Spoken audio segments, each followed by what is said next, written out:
CPAM, radiounion.com, l'ethnique française de service à Montréal.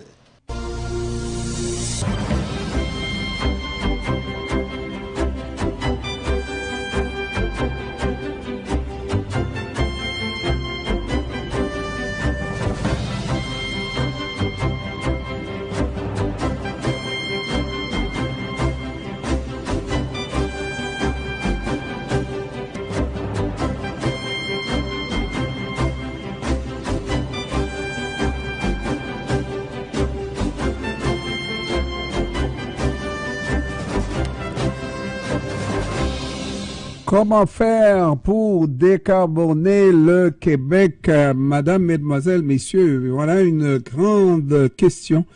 Et nous avons avec nous la consultante Audrey Yank qui a participé à la rédaction d'un rapport qui est très critique par rapport à ce qui se fait. Donc avec nous, Audrey Yank. Comment ça va, Madame Yank? Bonjour, ça va bien, merci. Oui, alors dites-moi comment faire pour décarboner le Québec? Bien, en fait, notre étude regarde le secteur de la santé spécifiquement.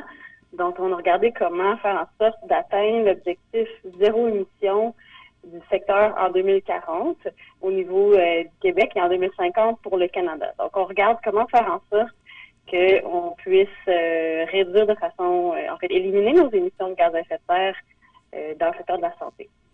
Alors, donc, quand on prend, par exemple, les ambulances qui sont des camions ordinaires, mais qui émettent des gaz à effet de serre, est-ce qu'on avait besoin de prendre cet exemple, puisque d'ici 2035, au moins, hein, il n'y en aura quasiment pas d'ambulances roulant au gaz, quoi.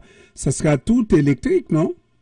Effectivement, les normes de vente de véhicules électriques font en sorte que l'achat des nouveaux véhicules, dont les ambulances, vont être électriques à partir de 2035. Par contre, ce que notre étude envoie comme message, c'est qu'on doit commencer plus rapidement que 2035 l'achat des ambulances électriques. Il y a déjà des prototypes, des modèles disponibles sur le marché. Ils ne sont pas disponibles en grand nombre, mais ils sont disponibles. Alors, ce serait possible de débuter à réduire les émissions des ambulances de cette année avec un petit nombre d'ambulances. Alors, planifier pour poursuivre la décarbonation en installant les infrastructures de recharge avec les ambulances électriques, évidemment. Et quand on parle d'ambulance, bon, on voit tout de suite camion qui roule et qui fait des échappements, qui laisse des gaz polluants. Bon, mais il y a d'autres opérations dans le monde de la santé qui sont tout aussi polluantes, hein? Évidemment, en fait, les véhicules représentent une faible proportion des émissions de gaz à effet de serre du secteur de la santé. Les bâtiments représentent la majorité des émissions de gaz à effet de serre à cause de l'utilisation des énergies fossiles, entre autres pour chauffer les bâtiments, pour l'eau chaude, pour des procédés comme la stérilisation, le lavage, les cuisines. Donc, ce sont les bâtiments qui sont les principaux émetteurs de gaz à effet de serre et spécifique au secteur de la santé, on a des gaz médicaux, comme des gaz anesthésiants, par exemple, utilisés dans les chirurgies, qui sont des gaz à impact carbone. Mais comment se fait-il que les hôpitaux chauffent encore au gaz la plupart? Est-ce que c'est pas un exemple à l'effet qu'on n'est pas moderne ou qu'on ne se modernise pas suffisamment? Parce que généralement, c'est à peine s'il reste encore environ 5 à 10%, même pas, dans la population qui utilise le gaz pour se chauffer, alors que dans les hôpitaux, c'est encore beaucoup plus important. Pourquoi? En fait, les hôpitaux font pas exception. La plupart des bâtiments commerciaux ou institutionnels sont encore chauffés au gaz naturel, que ce soit au Québec ou ailleurs au Canada. Donc, c'est plus une image, à l'image de la société en général, qui doit faire un virage vers les énergies renouvelables et pour réduire l'utilisation du gaz naturel fossile. Ça, c'est pour le chauffage, mais d'autres opérations, même directement liées à, je ne sais pas, à la santé, oui, mais directement comme pour infuser, etc. Il y a d'autres opérations qui font appel à de l'énergie autre que l'énergie propre. Oui, effectivement, ben, les bâtiments de la santé ont une intensité énergétique qui utilise plus d'énergie que d'autres bâtiments commerciaux standards ou institutionnels, comme par exemple les bâtiments d'éducation, parce qu'il y a plus d'activités dans ces établissements-là quand on pense au lavage, aux cuisines, à la stérilisation, les activités 24 heures. Ça fait en sorte que les hôpitaux et les bâtiments de la santé, de façon générale, comme les CHSLD, par exemple, consomment beaucoup plus d'énergie que d'autres bâtiments de l'État. Donc, on peut voir le système de la santé comme un secteur prioritaire à décarboner, considérant son poids, l'impact que ce secteur-là par rapport aux émissions de gaz à effet de serre. Ce que vous dites là, ce que constate l'étude, est-ce que ça vaut pour aussi, je ne sais pas, la toute grande administration qui utilise ces mêmes gaz-là, n'est-ce pas, que les hôpitaux, ou est-ce que on le dit tout simplement parce qu'il s'agit d'un système? Les hôpitaux représentent notre système de santé jusqu'à un certain point, donc c'est les hôpitaux qui devraient donner l'exemple et être en avant de tout le monde dans la réduction de CO2? Mais tous les secteurs devront atteindre les cibles climatiques. Donc, je pense que tous les secteurs devront faire son effort de décarbonation. Mais effectivement, le secteur de la santé est intéressant parce que les hôpitaux reçoivent directement les patients qui subissent les impacts sur leur santé des changements climatiques, que ce soit des vagues de chaleur, que ce soit l'impact sur la qualité de l'air à cause des feux de forêt, par exemple, on peut penser. Donc, de ne pas agir va faire en sorte que la pression sur le système de la santé, à cause de l'impact des changements climatiques, va être encore plus important. Et oui, ce serait bien que ce secteur-là donne l'exemple. Considérant que ce secteur-là, par rapport à d'autres bâtiments de l'État, émet plus de gaz à effet de serre, ben ça serait une action qui a un bon potentiel d'impact. Donc, comment dire en anglais, le low-hanging fruit, donc une opportunité gagnante, si on peut dire, pour faire en sorte que l'État va réduire ses émissions de gaz à effet de serre en priorisant les actions de décarbonation dans la santé. D'après vous, si on suit cette étude pour décarboner dans le monde de la santé, dans combien de temps on peut parvenir à des émissions plutôt tolérables dans ce monde de la santé? Nous, on a approché de comment est-ce que c'est possible de rencontrer la cible. Au niveau du Canada, la cible est d'être zéro émission en 2050. Donc, on réduit graduellement les émissions de maintenant jusqu'à 2050 de façon graduelle.